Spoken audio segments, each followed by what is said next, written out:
Episode 64, episode 64. It's episode 64 of Talking with Tasha. Hello, and welcome to Talking with Tasha plus Trey, the Lostcast. In this episode, we're going to talk about Lost, Season 1, episode... Are we on episode 5? White Rabbit. And... you know, a lot of times at the beginning, I talk about some things that I've been watching or into, but we talk about a lot of that stuff in my conversation with Trey. So you don't need to hear it twice. So without further ado, let's get into... That rhymed. I didn't plan that. But anyway, let's get to the episode with Trey. We're talking about Lost. Here we go. Shimmy, shimmy, shimmy. I wore an alumni shirt just for you. I see that. Look at that. I'm wearing a Henley. Yeah. Yeah. For those of you obviously listening to this, I'm wearing a Morningside University. We went when it was a college, but it is a university now. So I'm wearing my little crew neck, you know. Oh, I haven't been back to Morningside, I think, since 2016. Oh, really? Yeah, I don't go to Sioux City that often anymore. Go figure. No, it's not like a 90-minute drive for me or anything. Because I came that one summer to see that show that Nick directed. That Nick directed? Yeah. That was 2016. Was that 2016? Yes, it was just before we got married. That's crazy. Okay, anyway. Anyway. Goodness. I suppose we should maybe say that if Trey sounds a little weird, he's having some mouth issues. So if I just start going ow during all of this, I'll mute me and then just cry.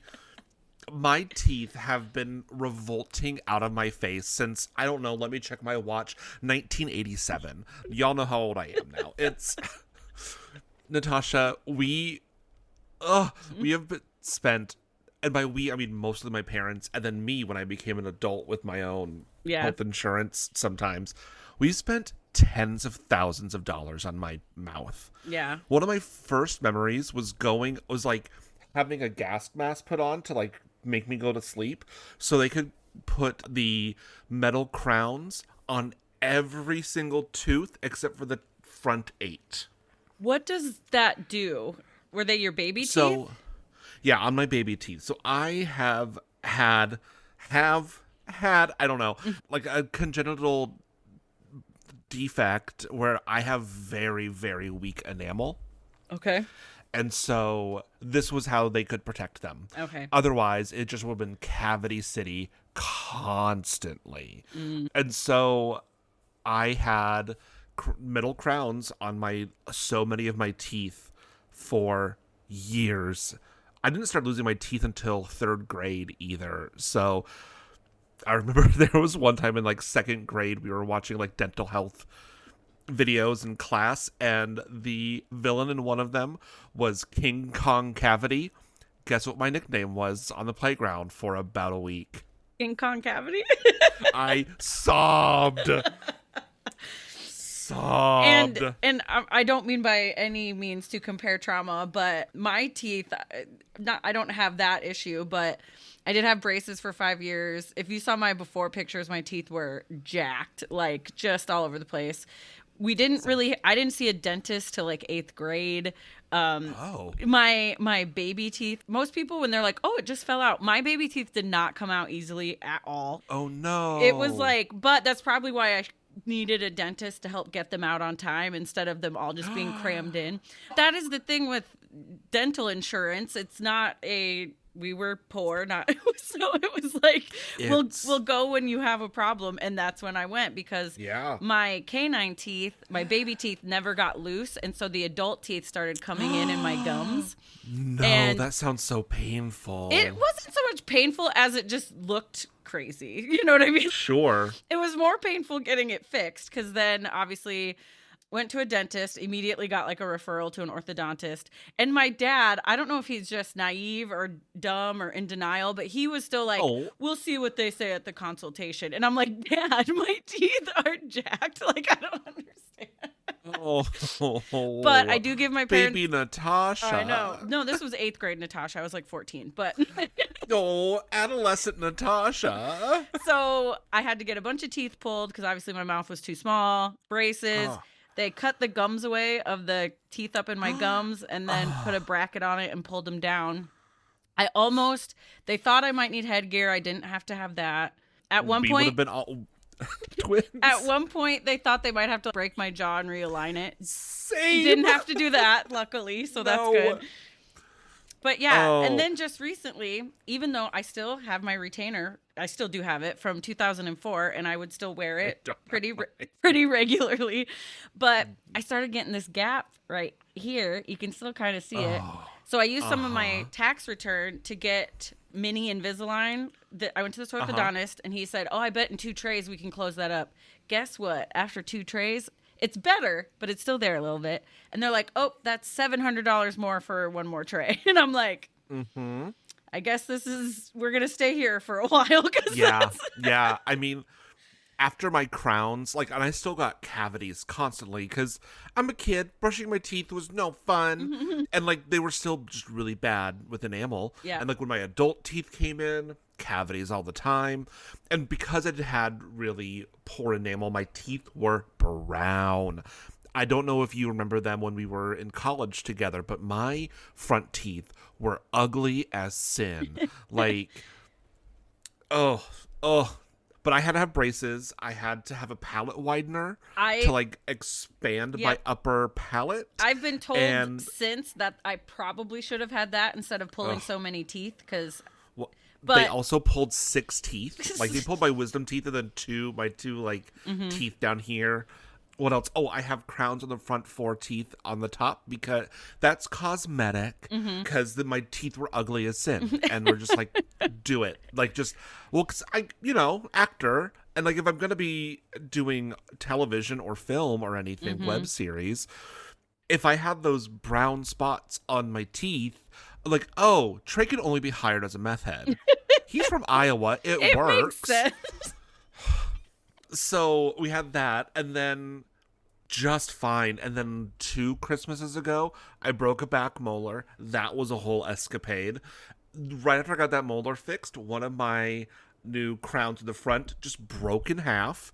So I got 2 new crowns for that one because an artificial gap had formed in my front teeth. And they're like, we can make it, we can only do 1 or we can do 2. We can't do 1 and make it a little bit bigger because then you'll look crazy. So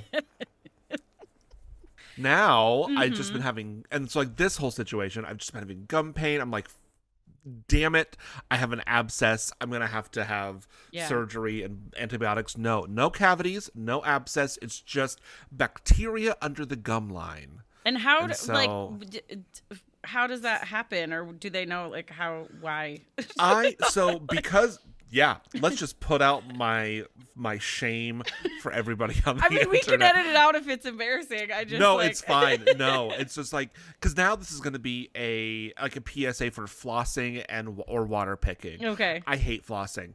I don't think anybody enjoys flossing. I hate flossing because my gums are awful and they just bleed constantly. Now that they have the little flosser things, I can't. Those are better, yes.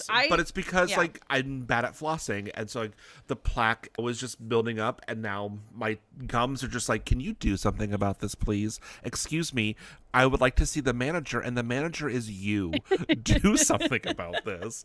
So if you go onto my TikTok, you'll see my last 2 TikToks are just me complaining about how I look like I'm starring in the next Horton Hears a Who movie as a Who, because I'm just so puffy. So if it's not antibiotics or whatever, what's the treatment plan? Well, the dentist wants to go in with frickin' laser beams, but my insurance is no. Yeah, of course. We're not going to cover that. And I said, well, why not? Cause. Right. So I'm waiting for the letter to be why aren't you going to cover this? My dentist says I need it. Yeah, I hate that. So it's either just going to be me paying out of pocket for it, which is going to be thousands, or I'll have to find a different way to do it. But There's no other thing besides lasers? Like... Well, it's lasers or it's like a deep clean, but the dentist and the hygienist were both just like, it'll actually be better to do the lasers because they can get in, it'll get in and get things that we can't see when we're going in with like our torture devices. Right. Oh, man. I will say my hygienist, her name is Zena. She's wonderful. Is she a warrior princess? Just like, yeah. And I will follow her into battle. Like, because she's just like, look, I understand that there's dental anxiety is real. And, my sister's ex-mother-in-law at my sister's wedding said, Trey, do you remember me? And I went, no, I don't. Because I just don't, like, I don't know you. I'm not going to pretend. She's like, I was one of your dental hygienists when you were growing up at your dentist's office. And I just went, oh. Because I hated all of them. She's like, I think I was a nice one. I'm like, okay.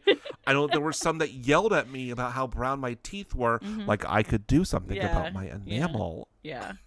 So that's teeth trauma with Trey. Yeah. And I also have some there for a while. And Tasha. Like I didn't have a ton of cavities growing up, but there for a while, every time I went to the dentist, because the dentist would always comes in at the end to double check everything. Mm-hmm. I was always like, please say no to cavities, please say no. I was really scared for a while.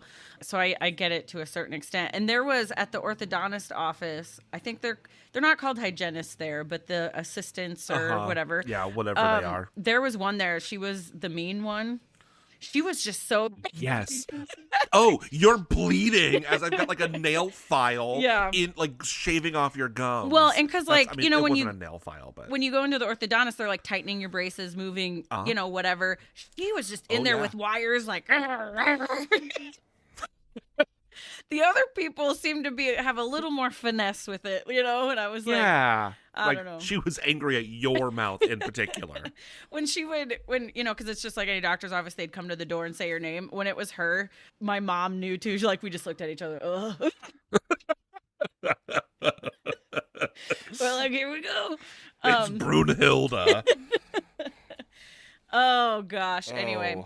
Real quick, we'll transition out of teeth here for a second. But anyway, I hope you get some relief soon. Too. Are you watching The Last of Us at all? Yes.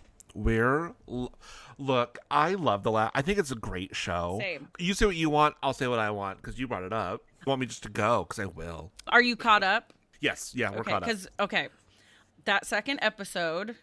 There will be spoilers, so if you're not like the second episode, we can maybe talk around it a little bit. Not only was the ending scene, obviously, but the whole episode with this horde and like battle and like so stressful. It was so stressful, and like people that had played the game were like, "Why didn't you all know?" I'm like, "Cause I don't have a PlayStation or play video games. Yeah. Like." I play a couple video games, but I'm bad at them. They're mostly Lego.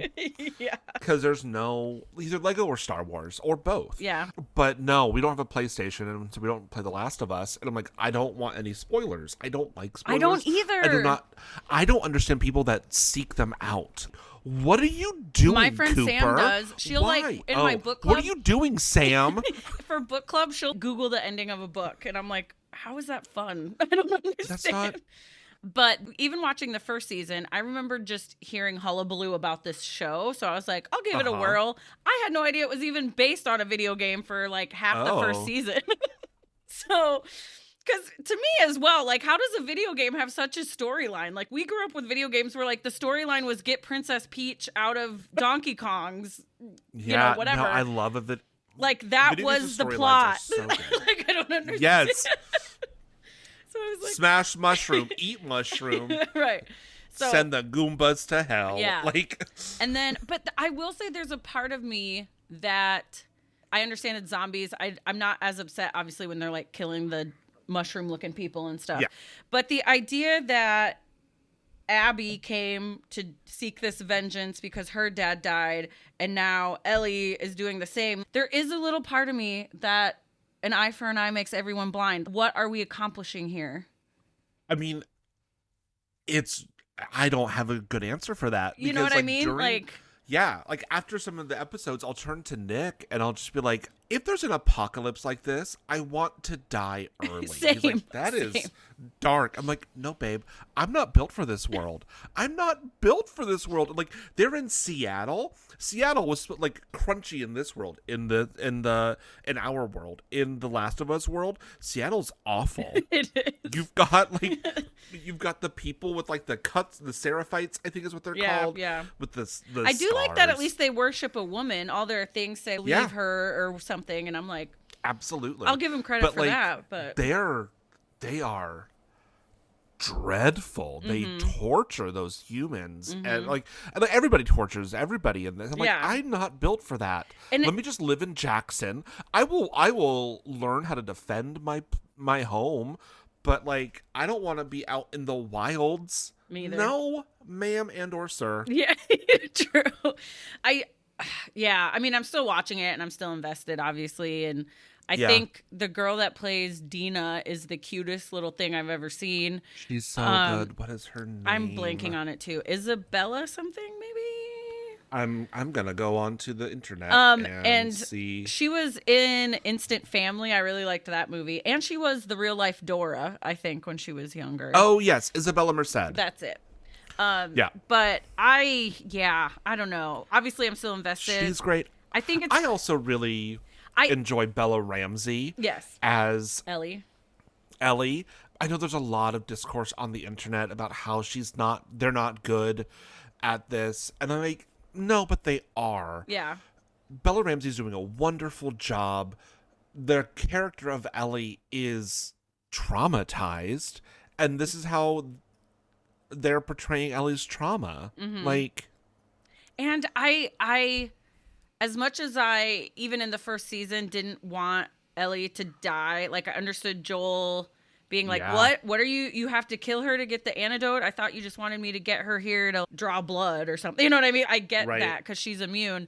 But even when Ellie finds out the truth and I could have saved everybody. Why did you stop that? heart broke at that scene. But I thought that in the moment too. I was like, does the ends justify the means? This could all be over, you know? I know, It's I kinda know, but crazy. Joel lost his daughter at the very beginning Yeah, of everything, yeah. and he had found, and then he went down the darkest of paths. It was like murder and anything that got in Mm-hmm. his way, and then now he's got Ellie as his daughter, and so he's just protecting Yeah. her. The Last of Us is basically, I did watch Mandalorian, but we don't see Pedro's Yeah. face as much in that. Uh-huh. This is really where I discovered him. I had no idea he had been around for 20, 30 years. I don't know. Most actors that are like breaking into the scene, like no, they've been around for ages. Yeah, but and then looking at his and just IMDb, I'm doing like, so of good course to he's it. been on Yeah. Law and Orders. I've seen him on stuff. I just didn't. Yeah, Game of Thrones. I wasn't really a Game That's of what Thrones I person, but which is understandable. Like I'm not gonna yeah. shame you for not liking a thing. It's fine. But yeah, I just love him to pieces now. Like everything I follow him on Instagram, everything he posts, I'm like, yes, He's Pedro. wonderful. Oh, he's so good.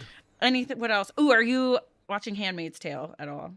No, we started watching it when it came out in 2016, but I'm like, I can't do this. I can't do this right now. I know that I'm not a woman, but I'm freaked out. I can't do this. I think they had hung some people on the outside of the wall for being gender traitors. And I'm like, ooh, that's me. Yeah, that was a fun game I like to play with some of my gay friends here, where it was like, would I be a Jezebel? Because I can't be a handmaid. I only have one ovary. Like, it's not happening. I don't know if I'd be an aunt. I'm not the best cook or whatever. Would you be a Martha? Martha. I would probably end up being one of the ladies that's shoveling the radioactive sludge is what I'd end up being, Oh, Great. That sounds so good. But That sounds wonderful. it is a hard thing to watch because parts of it do seem to be like, why is this so accurate in some ways? But the latest episode that just came out this week, it's the second to last episode of the entire thing. Okay, of the series. We're getting some come up. If they don't end it on a, you know what I mean? Yeah, Like- I don't know how you end the show, especially because of, where we are right now. Yeah. But too, but then I have such a hard time with Elizabeth Moss because isn't she Scientologist? Uh-huh. Yeah, so I have a hard time being like, how can you be in the show and be a Scientologist? I don't get it. But anyway. I don't either. Speaking Maybe of- I'll watch it when I finish The Americans. Speaking of Scientologists, I started kind of talking to this dude, and when I said I've never seen a Mission Impossible movie, I've now seen 4 of them. Is he a Scientologist? No, but I make comments through the whole thing about, I don't know if that's something a Scientologist should do. I know. We've watched, I think, all of them.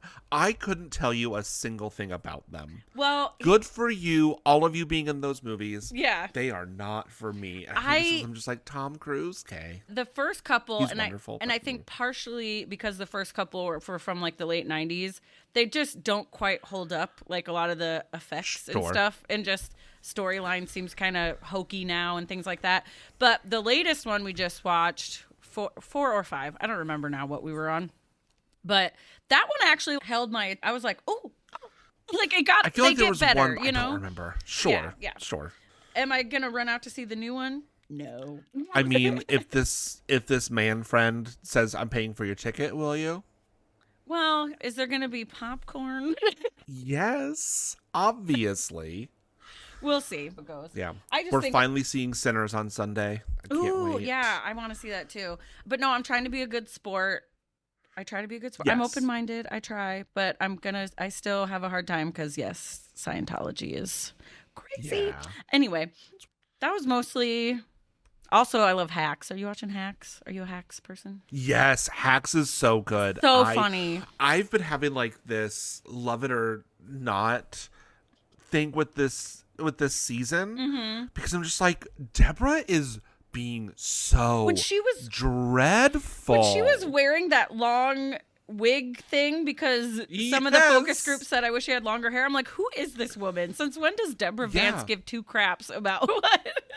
And but like as I think about it more, I'm like, no, this is actually really smart because she's losing her identity because she wants this to work so well. Yeah, and I get this was her dream and she doesn't want to get canceled right away and she has a lot to prove, and I get that, but at the same time, people like you for being a certain way. I don't know. Sometimes those focus groups aren't always, you know. Yeah, like you'll never win over a certain everybody demographic. Yeah, for sure. Faux show. And I love all the random cameos, people playing themselves, you know, because she's... Yeah, when Carol Burnett showed up a couple episodes ago, I'm like, oh, she there. And I gotta say, I don't know how you feel about Rosie O'Donnell, but I grew up loving her. So, like, her appearance, I was like, Rosie. Yes. I can take me to Ireland, too, please. For it. No, I've always liked Rosie. I mean, she knew about Donald Trump before the rest of us. So. Oh, yeah. I think the joke around like New York City is we've known he was trash. I don't know why the rest of you didn't. But you know, I'll say, as someone from the Midwest, I remember even coming to visit you, and that's been like years ago now, even prior to 2016, whatever year that was. And I remember you talking about Kevin Spacey. All that didn't come out till years later for all of us here in flyover country. And that was just like what I had heard from other people. Yes, and my friend that I shouldn't say just works in a costume shop, but you weren't his assistant or anything. You know, I was but if he's hearing these things, like, you guys, this... Yeah. I think we know something's going on, you know? Yeah. And Diddy's one of those too. There's been rumors about him forever that he killed his ex-wife, or that like the Danny DeCane girls all thought he was terrible. There have been signs. Yeah.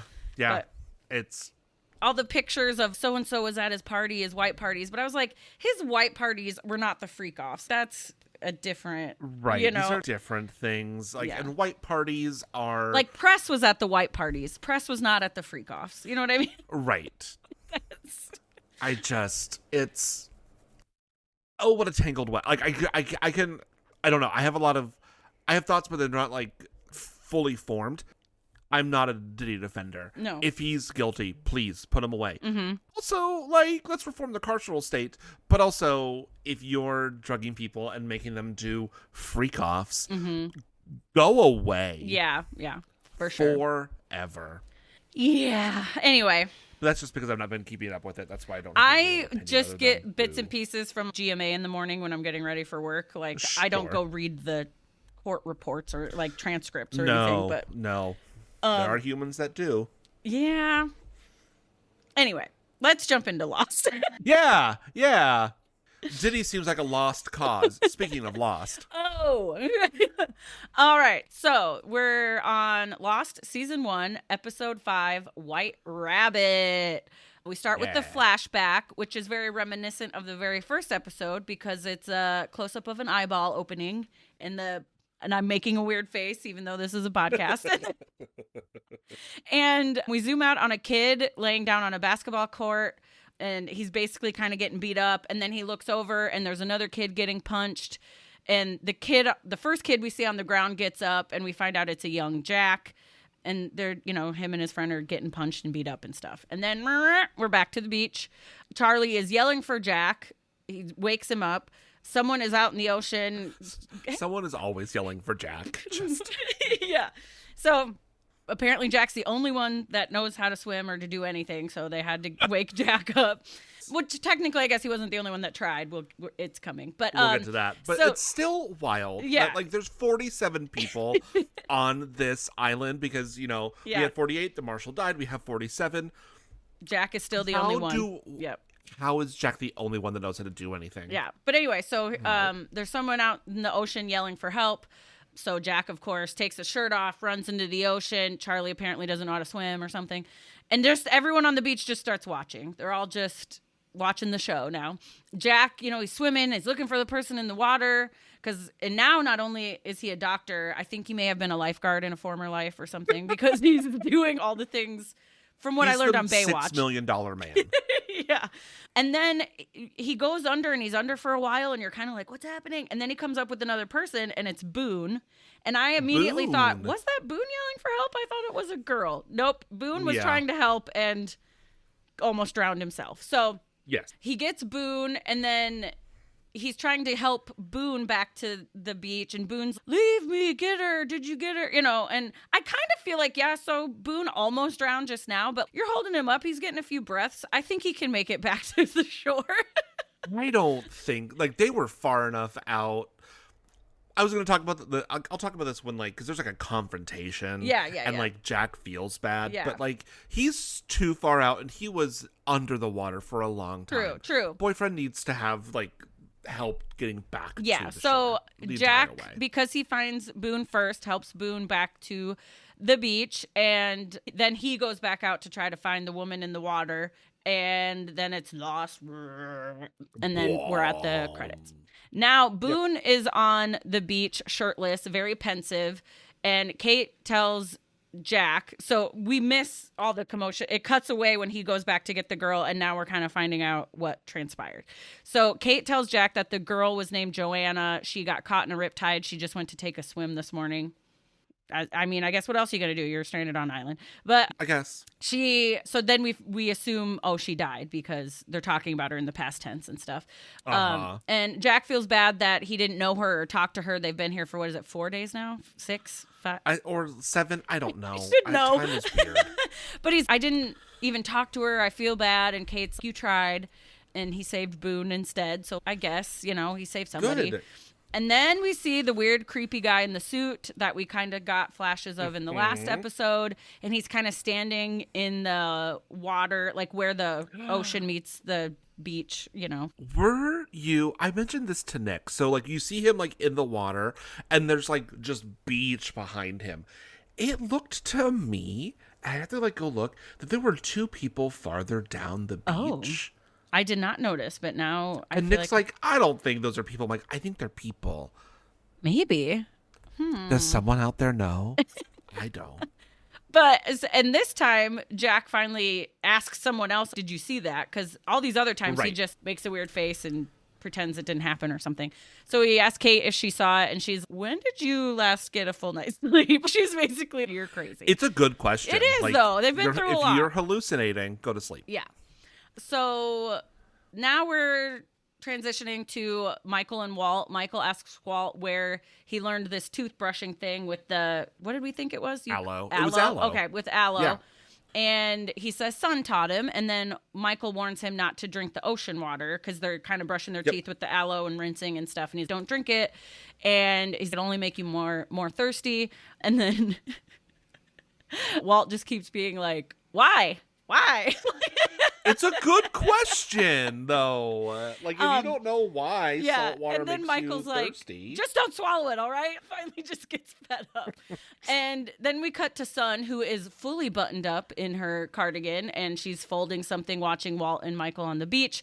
Jin says to her that her lips look really bad, all chapped and stuff, and she needs some water. She says she's all right.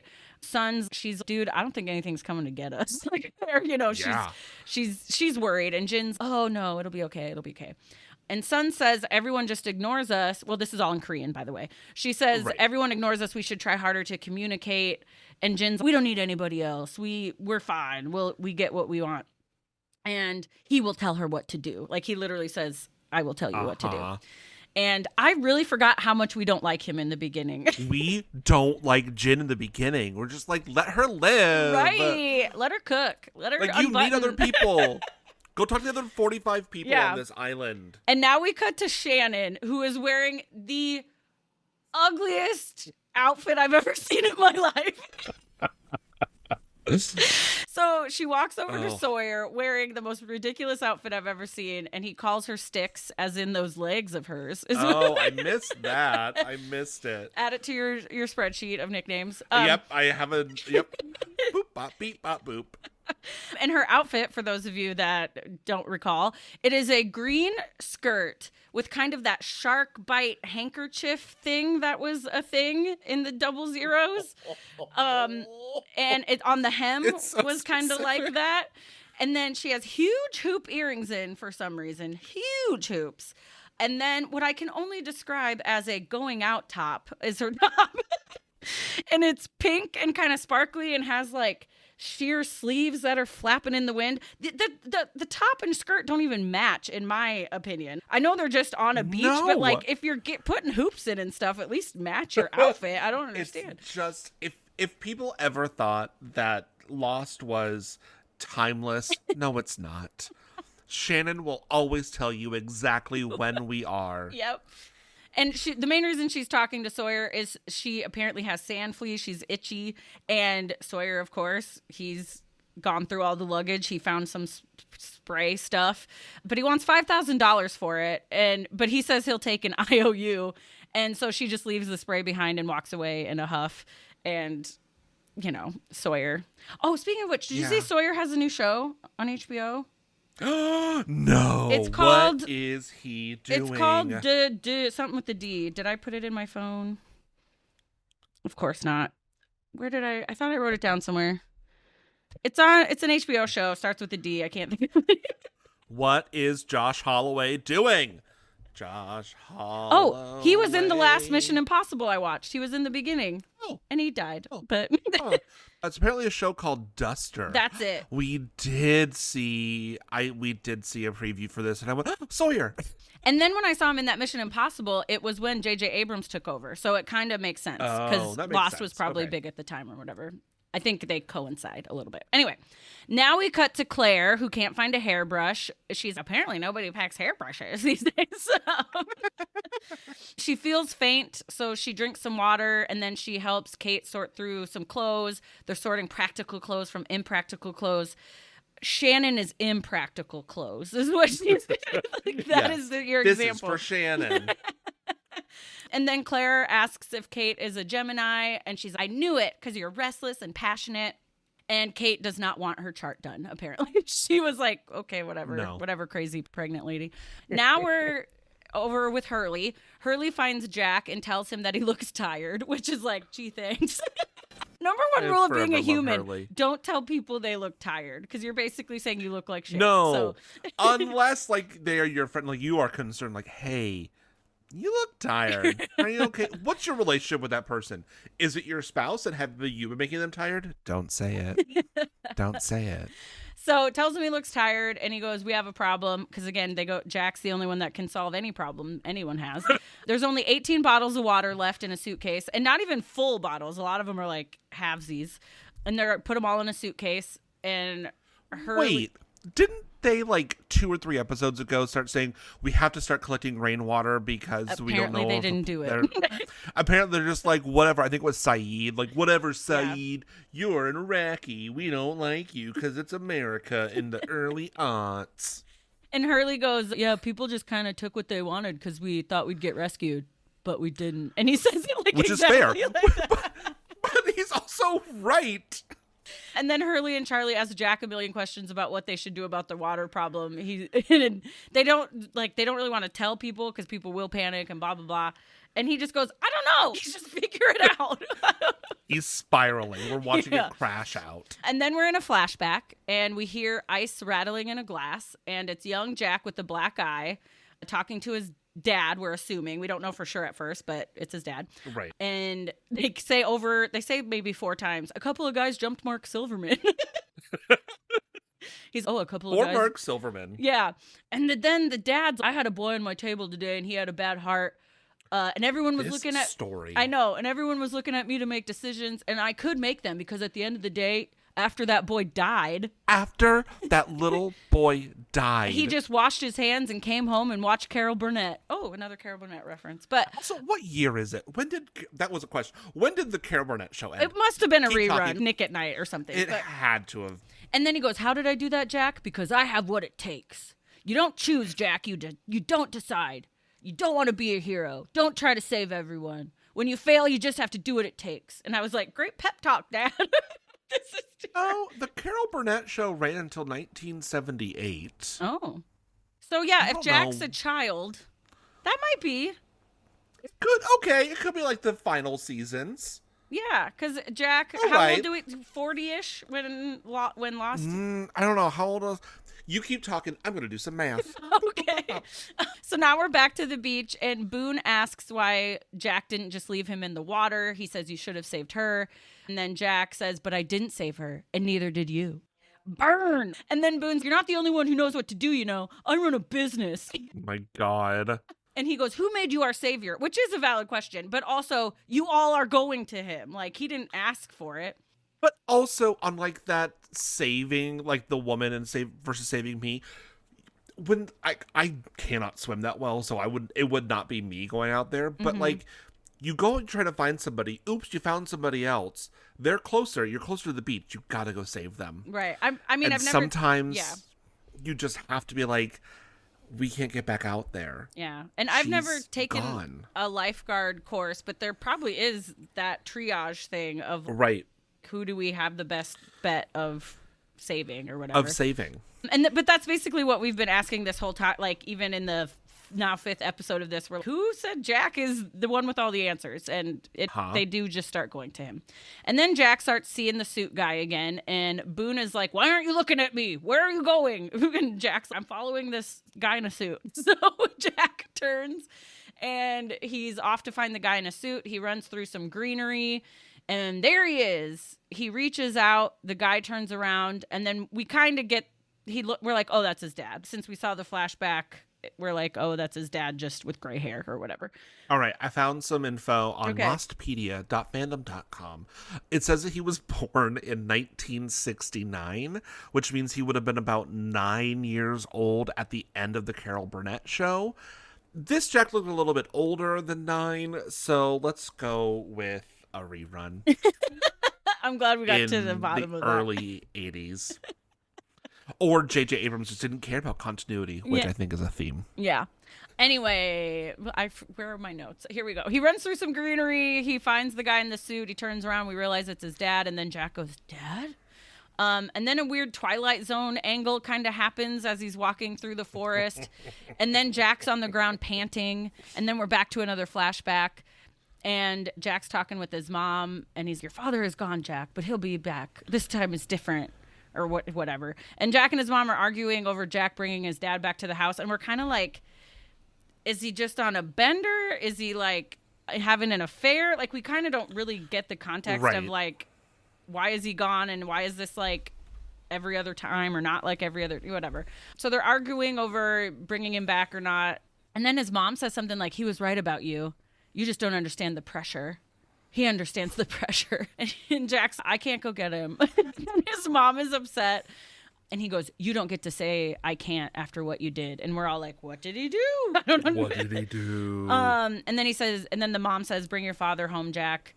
And then he says, well, where is he? Australia. So, and now we're back to the island, and Jack gets off the ground and he starts looking around again. Walt, now we're back on the beach. Jack is off in the jungle somewhere. Now we're back on the beach. Walt runs for Kate and tells her that the pregnant lady fell down. Could it be the heat?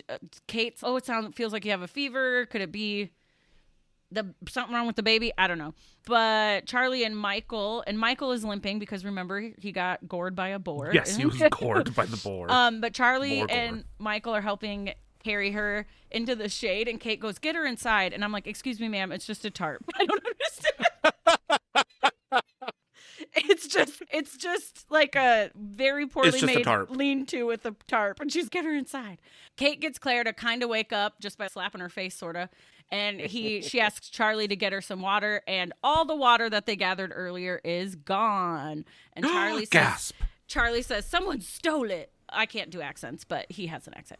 Later, Locke and Saeed are having a little meeting of the minds on the beach, and Locke asks, where's the doctor? And Saeed just is, I don't know, and he goes on to talk about how keeping the last of the water all in one place was foolish. He says it like foolish. And Kate says she could go into the jungle and look for fresh water because, of course, she does. And then, of course, Saeed's like, you're not going alone because no one can do anything alone here. No. But again, there is a monster. Whatever. Yeah. They don't know what's out there. Locke starts stating the obvious that when the camp finds out all the water is gone, it's going to get ugly. Uglier when they find out someone stole it. Just mob mentality kind of stuff. Locke says he'll go look for fresh water because Kate and Saeed are better with the people on the beach, which is probably true because Locke is creepy AF to everybody. So. True. But also brought back a boar. So, I mean. He's a creep, but he's a provider. Yeah. And I wrote, but why does Locke's face always look like he's up to something? Because even when he says, I'll go look for water, he makes like a crazy face. And it's, can you not? It's because he gets to go on a walkabout. He's so thrilled to be on. He's the only person happy to have crashed on this island. Right. Because he can walk again and now live out his survivalist fantasies. Yeah, which my survivalist fantasy is, oh, shoot, I'm out of... chips or something. What do I do? So now we're back. I don't have a snack. I have to make food. Right. Now we're back to Jack in the jungle. Remember George of the Jungle? Remember that movie? Brendan Fraser. Okay, so Jack's in the jungle. And then the camera work is all kind of Blair Witch Project, like shaky cam, and he's looking for the guy in the suit, and he yells, where are you? And then we flash back to Jack again looking for his dad. And we should say in these flashbacks, Jack's older, obviously. He's like an adult when his dad's having this crisis in Australia. Whatever. So flashback to Jack looking for his dad. He's at a hotel and is told that he hasn't used the bed in 3 days because and it's a swanky hotel. We knew that they had money. The Shepherds had money. Do we know that it's his last name? All right, well, we're going to tell you now. We knew that they had money when we had like the mahogany everything in his office. But like, oh no, this is a villa. Yeah, it is. At a hotel in Australia. An Australian villa. This family would be on White Lotus if they... Yes. Okay, hasn't used the bed in 3 days. Housekeeping hasn't had to clean the room in 3 days or whatever. But he does tell him that security had to escort your father to his room the other night. And we're kind of getting the idea he might have a drinking problem because he sounded drunky pants or whatever. And then, because the concierge also says... Or because Jack alludes to, well, where do you think he went, or where's his car or something? And he's, sir, I don't think anyone's going to rent a car to your father because he was drunk, basically, is what he's saying. Says, how dare you talk to my dad like that? He's the chief of surgery, blah, blah, blah. And he's, okay, cool, but he still was drunk. So who cares? Who cares? Right. He's the chief of surgery. He can't drive a car drunk.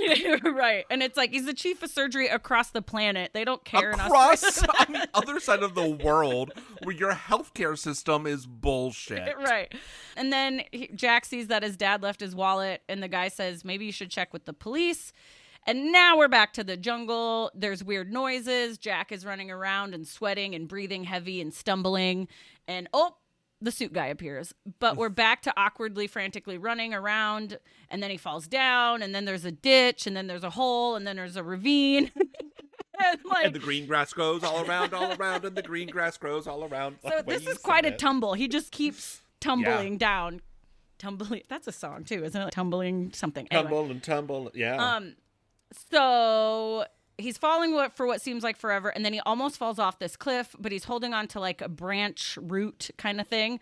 He's dangling, and this is the strongest root/branch I've ever seen. But he's slipping, and it's very dramatic music. And then a random hand reaches over the edge, and the hand is attached to John Locke, of course. Like, what do you mean? Lochina of the, like, Locke es Machina, which means God of the Machine. So here's a theater lesson for all the listeners out there. Deus ex Machina means God of the Machine, which is something from Greek theater, where just like, don't know how to end a play? One of the gods came down and fixes it all. Yeah. So like, what do you mean Locke was like right there? Mm-hmm. What do you mean? It's like fate. Jennifer Lawrence, but angrier. Yeah. What do you mean? What do you mean?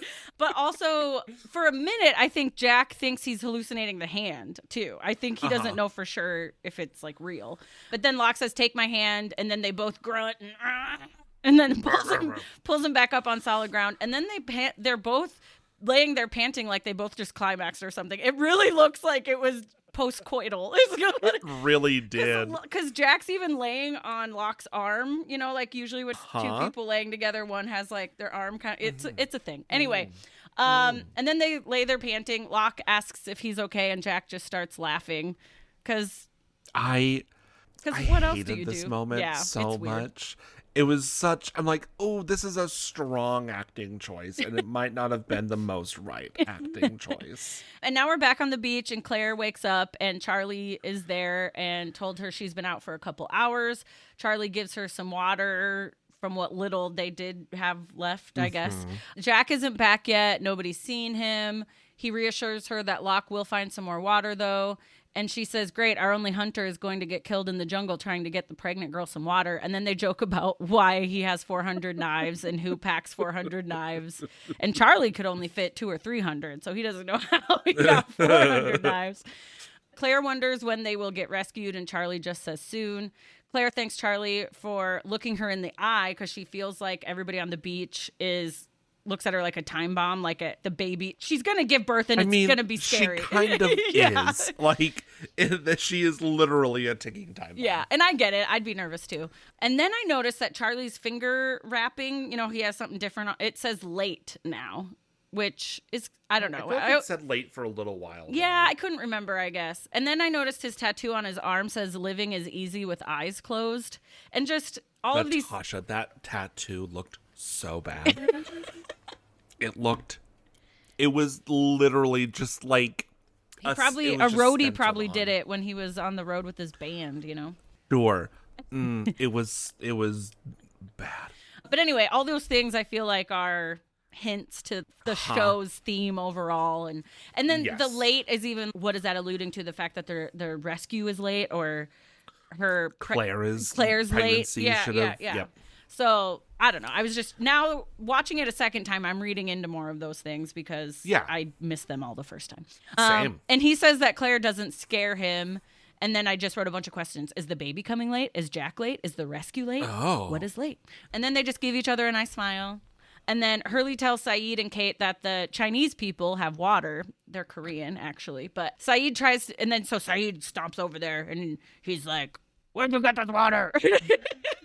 And Sun speaks Korean, and then Jin interrupts, and it's all just huffy, and who gave you this water? And then Jin finally points to Sawyer, and of course it's Sawyer.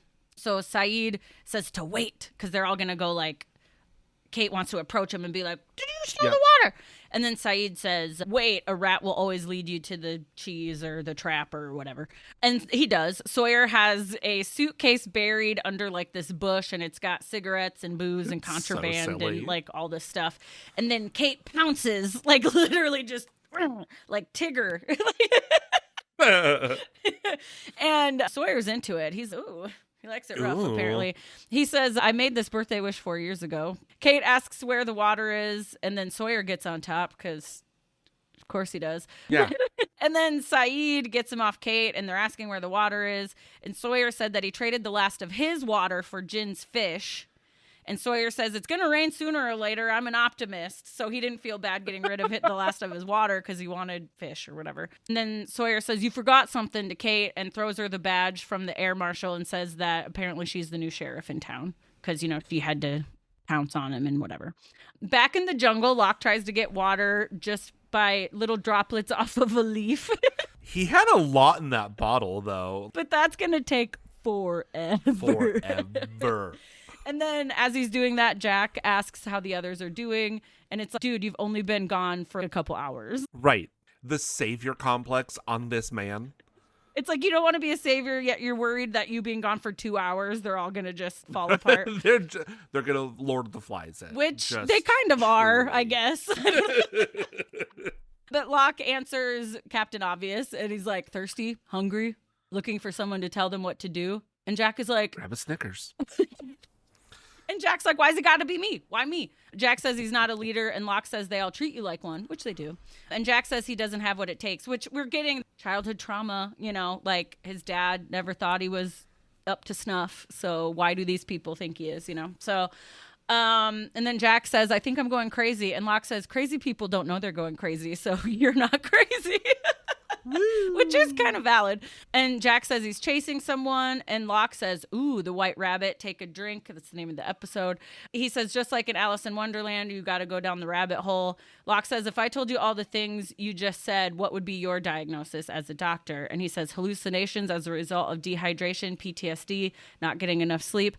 Also, we know, spoiler alert, Jack is also an alcoholic. We kind of find out he has a drinking problem. Uh-huh. And I have recently learned that a lot of withdrawal symptoms from alcohol can also cause hallucinations. So. Oh. That sounds so awful. now that so yeah, maybe he's having all some of those delirium things. tremens. Yep. And Locke says, okay, so you're hallucinating, but what if you're not? And Jack says, then we're all in trouble. But again, we also know this island is sort of magic, so maybe who knows what's happening. Locke says he's a meat and potatoes kind of guy. He doesn't really believe in magic, but this place is special. The others don't talk about it because it's scary, but he can tell we all feel it. And Locke's, what if this all happened for a reason? What if we're all here because we're supposed to be? And Locke says, I've looked into the eye of the island, and what I saw was beautiful. So he had some spiritual moment. And yes. Yeah. And then Jack says he'll come with Locke to find more water. And Locke says, no, you need to finish what you started. Because if a leader is going to lead, he needs to know where he's going. He's got some philosophical stuff. Well, he's named after a philosopher. His name is John Locke. Yeah. I see what So they many did more there. Oh, yeah. Okay, now Jack's by himself with a fire. He somehow lit a fire out in the jungle. It's nighttime.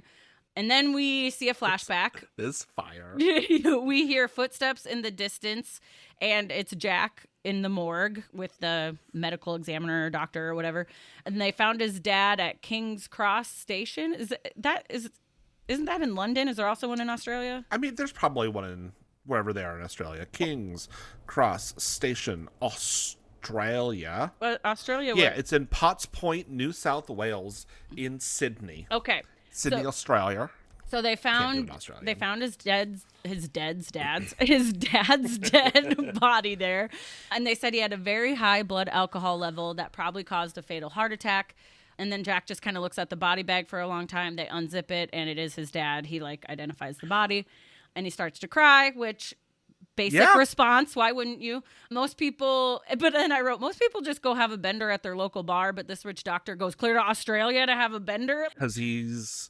Why does he go to Australia? Do we know? I don't remember. Can we find out? Adding it to the questions. Yeah. Is there a second family?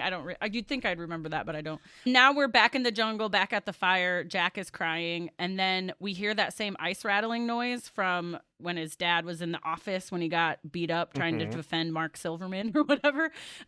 And he's like, how are we hearing ice in the jungle? So he grabs a branch from the fire to use as a torch, and he's searching around for where the sound came from, and it leads him to a waterfall. So we found water. That's good, I guess. Ooh. And then there's a weird doll in the water. Very creepy. And then Jack sees some other things strewn about on the ground. And then part of the plane is there with some other wreckage. And then we see a casket. And then we have a flashback. Jack's in the airport. right before this plane takes off. Which and I'm pretty sure this airport is actually LAX. probably. But, hey. And the people behind the desk is saying that they can't, Jack's dad's body didn't clear customs or whatever. They can't bring the body on board. And Jack kind of loses his shit. And then we see Jin judging him in line off to the side. I would too. Yeah. Sir, there are regulations to bring bodies across state lines. Yeah. Which part of me is what like... do you... Sorry, I had to burp. I've never tried to move a body from another country, but I would feel like there's probably paperwork. You can't just be like, hey, I have this casket here. Can I check it? Like, right. Like, it's going to take a minute. I'm sure that there's ways to expedite it, especially because you're wealthy. Yeah. But, like... The coffin needs to be cleared by customs. Jack's, I'm in the funeral suit. When we land, we're going straight to the funeral. That also seems like poor planning. Why would you do that? But anyway. It was a lovely emotional monologue, but it's also just like, sir, just follow the instructions. But also we had to get him on this plane, otherwise this show doesn't happen. Yep. So, and then we're back to the wreckage and the coffin. We see the coffin. Jack cries some more. He moves the coffin. He opens it. Dun, dun, dun. There's no body inside. Oh my goodness. And then I was like, now it's Zombie Island. Now it's Scooby-Doo and Zombie Island. Wasn't that on VHS? Maybe. So Jack does what any rational person does. He just starts destroying the casket with something he found, and he starts just beating the crap out of it. Rage does wonders to your brain. Yeah. Men don't show... Women are too emotional, as if anger is not an emotion. Men are allowed to get angry, but women aren't allowed to cry, you know? Anyway, we're back on the beach. Masculinity is a prison. Because I've always told people I hate that my first reaction when I'm mad is to cry. Because if you knew how mad I was to cry, if I channeled that in another way, you'd be afraid. You know what I mean? Right. Like, it's just... I could go on. Yeah, anyway. We're back on the beach. There's 3 bottles of water. Water bottles appear, and Boone gives some water to Claire. Charlie asks where Boone got it, so now Charlie and Michael are accusing Boone of stealing it. He said he wasn't stealing it. It was just sitting there, so he took some, and he would have given Claire some earlier, but everybody was freaking out about where the water went, and it all just got out of hand, and blah, blah, blah, blah, blah. Boone, his heart is in the right place a lot of times. He's just kind of a fuck-up. You know, he's just an idiot. And I want to know what business he's running. Like, I run a business. Oh, it's probably a Nepo baby thing, muscle I'm pretty milk. Sure. Yeah. Or like it's an MLM, but for men. Okay. Okay. And so he's like, I would have given Claire water earlier, but everybody was freaking out. And then Kate, of course, is like, hey, what's going on? Break it up, blah, blah, blah, because she is the new sheriff in town. Then out of nowhere, Jack yells, leave him alone. And they all turn and and they're all like, Jack. And keep in mind, I don't think he's even been gone a full day, but they're acting like he's returned after a month or something. It's been 6 days. Jack says it's been 6 days. Now, Jack, he's had this epiphany. He's ready to be their leader. So Jack says it's been 6 days and we're all still waiting for someone to come. But what if they don't? We have to stop waiting. We need to start figuring things out. Every man for himself is not going to work, Jin and Sawyer. He doesn't say that. I said that. Time to start organizing and figure out a way to survive. He said he's found water up the valley. We saw the waterfall. He will take a group at first light, find a way to contribute, talking to everybody, like everybody can help in some way. Shannon. He said last week we were strangers, but we're all here now. And if we can't live together, we're going to die alone.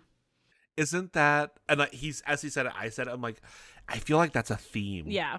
Of the show Live Together, Die Alone. Yep. And then I wrote, look who has what it takes to be a leader. It's Jack. I mean, his last name is Shepherd. Ooh.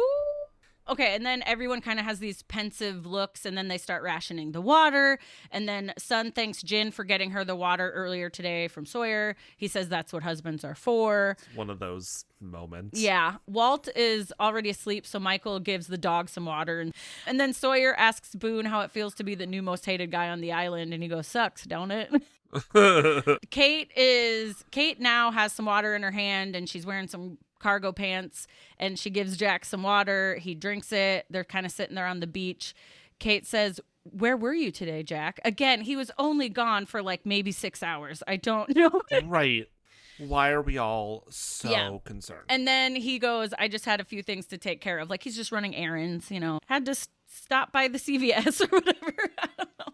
Pick up some dry cleaning. And then he tells her that his father died in Sydney. She says sorry. They sit in silence looking at each other for a while, and then that's the end. Lost.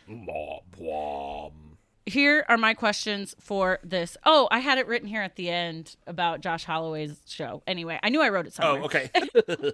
Okay, questions for this episode. Locke, he doesn't come back with Jack. Oh, yeah. He was supposed to go find water, but we don't know where he is right now. I wrote, what business does Boone have? We already kind of decided it's probably an MLM or something. And then, is Jack hallucinating, or is his dad really a zombie on the island wandering around? And then I wrote, is Jack having withdrawals? Is that what the hallucinations are? Like I said. Why was Jack's dad in Australia? What does late on Charlie's fingers mean? Did you know Josh Holloway has a new show on HBO called Duster? And then I wrote, also, I didn't know he was in Mission Impossible 4, but J.J. Abrams took over, so that makes sense. I literally just watched this 2 days ago, and I forgot I wrote that there. And then you texted me while you were watching it because it was the first time we saw Sawyer with a book, which becomes a thing. Yes. And did you look up this book?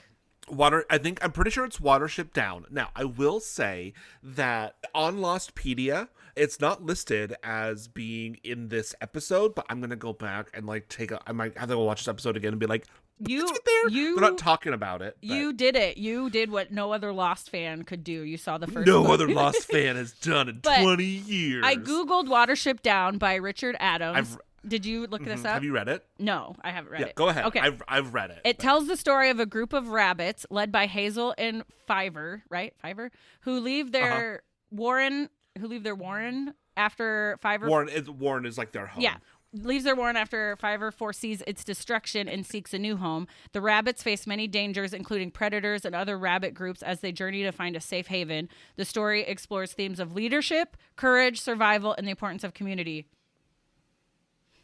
Yeah, and looking for a new place to live. I'm pretty sure this cave, they might split into the cavies and the beachies, but I'm pretty sure that if I remember correctly, there's also a mystery in that cave that is never answered, I think. Oh, which we could talk about. But I just love all these little off, Easter eggs before I really knew what Easter eggs were. You know what I mean? Right. So or just allusions, because ALLUSION, not illusion, allusions. Because Lost started out, as we've seen, so good. There are just so many interesting concepts and people really taking care to make sure that all the pieces are fitting together and everything is there for a reason. And then it goes off the rails. Yeah. It's almost... It's kind of J.J. Abrams' MO a little bit. He has a great concept for a thing, and then if it lasts too long, it goes off the rails. It's like that with Ryan Murphy products too. Murphy cannot land a show. Hardly ever has a finale of one of his shows been even close to satisfying. Yeah. I'm I'm watching Glee right now as I listen to Jenna Ushkowitz's and Kevin McHale's podcast, because I never finished Glee, because I after the second season, I'm like, this is weird. That show really jumped the shark. With any show that starts in high school, when part of the cast goes to college, it got really how are these poor kids from Ohio traveling back and forth to New York City so much? It just didn't make sense. And we're just taking the train. There's no train to. I don't think there's a train to Lima, but also let's just stay in the high school. I know that we fell in love with Rachel Berry and Kurt Hummel and Blaine Anderson. I don't think that they're a good couple. You heard it here first. I don't know. I cared about them more than Ross and Rachel, more than Dawson and Joey, more than Sure. I don't think that. I love Heather and Santana. Yeah. Yes. Yeah. Absolutely. Here's the deal. Sam and Mercedes. Yes. I just really Blaine and Kurt. No. I just really Darren Chris though. I think is part of it. Sure. I also like Darren Chris. I also like Chris Colfer. Yes. Darren Chris Colfer, which I have never thought about until right this moment. Fact I swear. Seriously, even the first episode or the first season when Kurt's dad is Mike O'Malley, I just see him and think of Global Guts. Do you remember he was the host of Guts on Nickelodeon? That game show? No, I don't remember that he was. That's all I think is Global Guts. Oh my gosh. Guys, this is now Glee, the Glee cast. No longer a Lost cast, it's Glee cast. But I remember Glee. I went back and rewatched it, I think, before the very last season. So it's been years now. But I remember even just going back and watching the first season and being like, oh, the show is so good the first couple seasons. It's just hard for any show to keep that for very long. And I get it, you know. Yeah. And these are network shows It's where there's like hard. 25 episodes. This isn't 8 or 10 episodes. This is 20-something episodes, you know? I mean, because I know you weren't a Game of Thrones person, but Game of Thrones was great until the very end. Like that last season, they just went too fast. And it's because the showrunners were like, we're going to go do movies now. Bye. Yeah. But these first seasons of Lost, great. Yeah. I love Lost, as you all know. And clearly we do, because otherwise we wouldn't be doing this. But like, there are two characters that arrive that I'm like, oh, I'm done with you with this show, but I finished it. Back to Glee real quick. I remember seeing somewhere that because it's on Netflix, these Gen Alpha or whatever generation is starting to watch it again, and they're like, oh, it's so cringe. Oh, it's so bad. They're doing such a stereotype and blah, blah, blah, blah, blah, blah, blah. And I'm like, that was the point, though. That was the point. It was supposed to, you're missing the point. Yeah, it is a little cringy. And like, my other favorite thing right now is when anybody calls millennials cringe, we're like, we know we're cringy. We live in the cringe. We love the cringe. We love nostalgia. We love cheesy stuff. We love like, do you want to know what I did today? I stayed home from work today because I woke up with a migraine because I haven't been eating any food, right? Because my mouth hurts.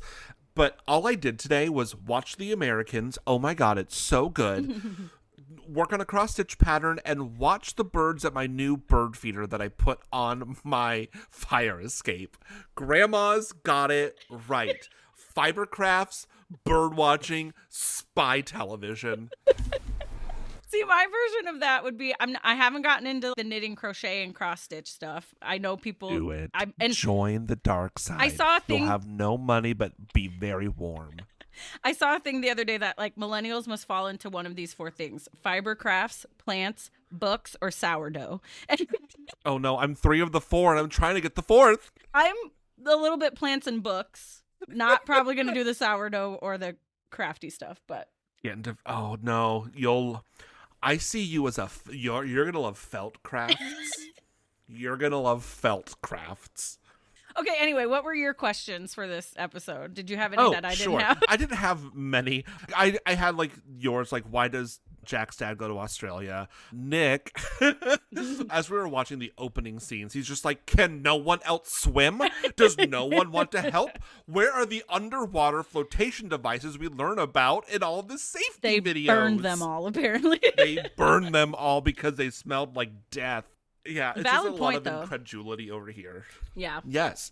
Yeah. Because like, why didn't this show is wonderful and just moronic all at the same time. I love it so much. Yes. I love it forever. Gosh. So I do a podcast for my full-time job too. She lives in Chicago. She did some stuff with Second City but anyway, I asked her, this ties back to TV, I promise, but knowing that she did some of these things and has lived in Chicago for so long, I had to like talk about so many other things. Sure. I was like, okay, ER, they filmed in Chicago. I said, do you have any stories of like just seeing him on the street or something? And she goes, oh no, I had dinner with George Clooney. And I was like, tell me about the lawyer's husband. Amal. Tell me about Amal's husband. But obviously this was like the first season of ER. He wasn't quite as big a deal yet. Had dinner with him, whatever. Did you ask her if she knows the Pope? Literally, I interviewed her the day it was announced that the Pope was from Chicago. Oh my gosh. Also, the Pope is American. I know. But she doesn't seem to know the Pope. She just was like, yeah, my phone was blowing up today that the Pope's from Chicago. So yeah, the Pope's American. It's wild. I don't really care that much about the Catholic Church or the Pope, but it is kind of cool. I don't know. I am not Catholic. My husband is. I find the Catholic Church terrifying and fascinating. Yes. Most religions are. He's like the 267th Pope. There have been popes for 2,000 years. And the first American one was right now. The first American one is from the Midwest and a White Sox fan. Yeah, not even Cubs. I also liked all the Pope content, memes and stuff So good. Yes. So good. This is probably the So first good. putting the ope in Pope, like the ope. And then there were the first Pope that's saved big money at Menards and like stuff. It's just such good Midwestern content. I think I also saw one that like putting ketchup on a hot dog is now a mortal sin. Because you're not supposed to do that with Chicago style. Or like some of my favorites have been like communion is now going to be deep dish wafers and Malort. Yeah. Oh, Malort's so Again, bad. I'm Have you not had Catholic, Malort before? No, I have avoided it, but I feel like I'm gonna be in Iowa next month, and I feel like I'm gonna like I don't know that I've ever seen it in Iowa, but I'm gonna be close enough to Chicago. I only tried it for the first time earlier last fall. A friend of mine became a hasher where they it was her naming ceremony. Hashing is they run and walk trails and stuff. There's more to it than that. I was thinking like hashish. No. Like hash. But anyway, and part of it is you drink along the way. Like there's drinking involved, obviously. Sure. And someone there had Malort, and I had just read, because I work in marketing, I read this whole thing about how Malort took a product and they were like, yeah, it tastes like shit, but that's their niche. It's not good. Like, it's bad. Have some. Yeah. And so it was this whole thing about like why it worked and blah, blah, blah. And then this guy had some and I was like, well, I have to. It is one of those things that where you're like, well, I have to try it. It has this weird. It's like a twin Bing. I love twin Bings. What are you talking? I hate them so much. But anyway, I tried them. You're also from the Yes, I tried area. the Malort. Not great. Twin Bings are delicious. They're dreadful. Also, did you see Sioux City, Iowa was going viral there for a while because of loose meat sandwiches? There was like... No. I saw it was like one of those little feature things on like GMA or something. This girl posted a TikTok where her dad randomly texted her. They're from like Massachusetts or something. Her dad randomly texted her and said, for Father's Day, I want a shirt that says Sioux City, Iowa, home of the loose meat sandwich or something. And she was like, Dad, why? She has this series of like just reading her dad's weird texts or whatever. Yeah. And so she made him this shirt, and then people from Sioux City were like, hey, we do have loose meats here, like Tasty In-N-Out, or go to Miles Inn and get a Charlie Boy, or that kind of stuff. And so they're just made rights. Yeah, also, yeah. But that's the thing. Here in the Midwest, there's 12 names for this one type of sandwich. I know. But anyway, and for those of you that don't know, a loose meat Midwest, sandwich. I think it's just Iowa. But it's not quite a sloppy Joe. It's not as saucy as a sloppy Joe. Because it's not saucy. No. There's no sauce. Like, and go ahead. You tell yours. I'll tell mine. The Iowans are fighting over the loose meat sandwich. Oh, I can't laugh. My mouth is starting to really hurt. But some of them are a little peppery than others. Like at Miles Inn, they're a little more peppery. Tasty In-N-Out, I don't really care that much about their sandwich, but they had onion chips and dip that were really good, so that was like my jam. And I don't know if it was actually, was it first made in Sioux City? I don't know. I know it's kind of an Iowa thing, but anyway. Yeah, because like it's just hamburger, but not saucy. Made rights. Yeah. Yeah, we just know them as made rights, which is basically just ground beef and onions and like some seasonings. Yeah. But, we also sometimes called them taverns. Sure. They were just like that's same thing. That feels like I grew up in southern Iowa. We just called them made rights. Yeah. No, I've heard them called 12 things. Or loose meat. Yeah. But yeah. Anyway, Sioux City on the map thanks to loose meat sandwiches. Only reason. Yep, that's our claim to fame. That and the Field of Dreams. Is this heaven? No, it's Iowa. I'm gonna be there next month. I'm kind of jealous. I've never been. Can you believe? I haven't either. I haven't either. I always hate when sports bros are like, that's not a sports movie. And I'm like, how is it not? Baseball, isn't it? Duh. It's all baseball. All right. I have to go. No, it's my totally mouth fine. is on fire. All of the talking has just like inflamed my gums. Go take some more, ibuprofen so or you're something. welcome, podcast world. Oh, there's so much ibuprofen is in my body all the time. I'm sorry I made you laugh so much, but I can't help it. No, I love laughing. It hurts my face right now. What? Okay, go feel better. Bye. Okay, bye. Thank you so much for listening to this episode of Talking with Tasha plus Trey Lostcast. I hope you enjoyed that. And we are all wishing Trey well with his teeth saga as it continues. Hopefully he gets some relief from that. And I want to thank him for still doing the episode. I told him we could hold off, but he was like, no, I'll do it for the people. So he did it for you.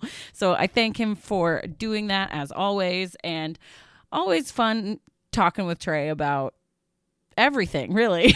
So I hope you enjoyed that episode. Thank you so much for listening to Talking with Tasha. You can find all things Talking with Tasha at talkingwithtasha.com. You can listen on Apple, Spotify, Amazon, Pandora, and at talkingwithtasha.com. Follow me and Trey on all the social medias. I'll link it or tag Trey when I post about the episode, so make sure you follow me. All my social media is linked on talkingwithtasha.com. You know, there is a theme here. Everything's at talkingwithtasha.com. And I paid for a domain, so please make it worth it. Make sure you rate, review, subscribe, comment, like, and share. Do all the things. Speaking of doing all the things, I think I did do all the things. So once again, thank you for listening.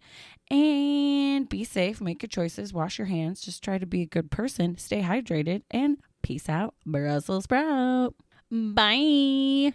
And can you believe I didn't bring up Kate's hair in her face once in this whole episode? Oh, wait. I just did it there. Okay, bye.